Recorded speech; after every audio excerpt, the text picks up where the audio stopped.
800K subscriber, day 6।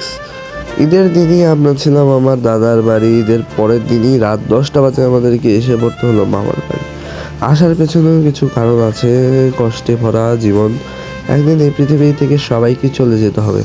আমার দিদা আর নেই, মানে আমার নানি আর নেই, তাই তাকে আমরা অন্ত্যেষ্টিক্রিয়া করতে এসেছিলাম আমার গ্রামের বাড়ি। এটা হলো রাত্রে তাকে নিয়ে আমরা শ্মশান ঘাটে এসেছিলাম এবং তার অন্ত্যেষ্টিক্রিয়া সম্পূর্ণ হতে হতে 3 হয়ে গেছিলো। আর এখানে আমি ক্যামেরাটাকে ধরে রাখতে পারতেছিলাম না, এখানে ক্যামেরাটা উল্টা জায়গায় চলে গেছে। এখানে এখন আর আমাদের দিদা আর নেই। দেখো, রাত্রে অন্ত্যেষ্টিক্রিয়া করার পর সবাই সকালে মন্দিরের পাশে এসে কীভাবে ঘুমিয়ে আছে, আর দেখো রুদ্র সবাই এখানে ঘুমিয়ে আছে। তারপর আমরা আসলাম বাসায়। এখন জানি না নানি ছাড়া কি আমাদের মামার বাড়িতে আর কখনোই আসতে পারবো নাকি আসতে পারবো না। আসলেও 1 বছরে একটা, যেমন আগে ছুটি পেলেই এসে পড়তাম। দেখো এখন এখানে আর কেউ নেই। এখানে দেখছি আমার 2 ভাই বসে আছে। Thanks for watching.